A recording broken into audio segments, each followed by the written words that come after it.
แจ้งการเกี่ยวกับการคุ้มครองความปลอดภัยตามเส้นทางหลวงในระยะบุญปีใหม่ลาวโดยให้เข้มงวดการกวดความไวการบรรทุกผู้โดยสารเกินกำหนดและห้ามเด็ดขาดบ่ให้นั่งขอบกระบะรถหากเจ้าหน้าที่พบเห็นจะปฏิบัติตามระเบียบอย่างเข้มงวดเพื่อเป็นการป้องกันการเกิดอุบัติเหตุตามเส้นทางในระยะบุญปีใหม่ลาวที่จะมาถึงนี้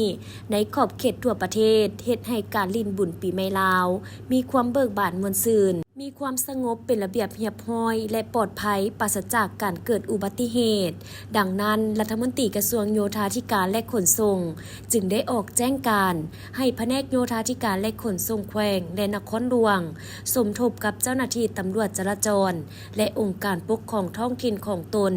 จัดตั้งปฏิบัติการกวดกาอย่างเข้มงวดบรรดามาตรการในการป้องกันอุบัติเหตุในระยะบุญปีใหม่ลาว2025ที่จะมาถึงนี้ซึ่งมีคือ 1. ผู้ลิ่นน้ำผู้บริการขายเครื่องหรือปฏิบัติกิจกรรมต่างๆอยู่ตามเฮือนและห้างห้านต่างๆที่ตั้งอยู่แคมทางต้องให้รับประกันบ่กีดขวางการจราจรและบ่ก่อให้เกิดความอันตรายให้แก่ผู้สัญจรไปมา 2. ผู้โดยสารที่นั่งอยู่หลังกระบะของรถต้องให้มีบ่อนนั่งที่ปลอดภัยและห้ามเด็ดขาดบ่ให้นั่งขอบกระบะ 3. จัดตั้งกวดกาผู้ขับขี่ยานพาหนะตามเส้นทางภายในแขวงนครหลวงและเส้นทางหลวงดังนี้ผู้ขับขี่รถจักรผู้ซ้อนท้ายต้องใส่หมวกกันกระทบและใส่สายหัดค้างให้แน่นผู้ขับขี่รถประเภท4ล้อขึ้นไปและผู้โดยสารต้องให้ใส่หัดสายนิรภัยถ้าพบเห็นผู้บ่ใส่สายหัดนิรภัยให้แนะนำและตักเตือนกวดกาทัดเหล้าและสิ่งเสพติดของผู้ขับขี่โดยให้เอาใจใส่เป็นพิเศษต่อผู้ขับขี่รถขนส่งโดยสารประจำทางพร้อมทั้งพนักงานประจำรถในกรณีพบเห็นให้ปฏิบัติตามกฎหมายและระเบียบการอย่างเข้มงวดกวดกาความไวของการแล่นรถ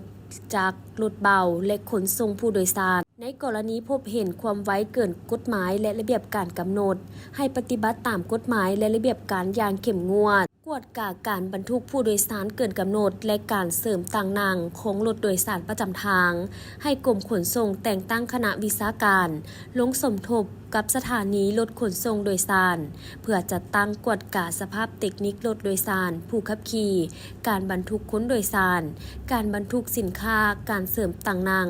การสวยโอกาสขึ้นราคาโดยสารและการจัดรถออกสถานีให้มีความเป็นระเบียบเรียบร้อยและรับประกันความปลอดภัยดีถูกต้องตามระเบียบการและมาตรการเทคนิครถแต่ละประเภทที่กำหนดไว้แล้วจึงปล่อยรถออกจากสถานีเพื่อรับประกันบ่ให้มีผู้โดยสารตกค้างอยู่สถานีมอบให้เจ้าหน้าที่คุ้มครองสถานีและเจ้าของสถานีคนครัวเสริมเที่ยวได้ในเมื่อเที่ยวรถปกติในสายทางบ่เพียงพอความต้องการของผู้โดยสารในแต่ละมือห้ามบ่ให้เจ้าของสถานีรถขนส่งผู้โดยสารในขอบเขตทั่วประเทศขึ้นราคาค่าโดยสารเด็ดขาดติดตามกวดกาและเก็บกำสภาพการเกิดอุบัติเหตุแต่ละวันในเขตท้องถิ่นที่ตนรับผิดชอบในระยะบุญปีใหม่ลาวซึ่งเริ่มแต่วันที่ 12-18 เมษายน 2025พร้อมทั้งเฮ็ดบทสรุปสั่งรวมประจำวันแล้วรายงานให้ผู้ประจำการของกลุ่มขนส่งทุกตอนบ่ายเวลา 12 โมง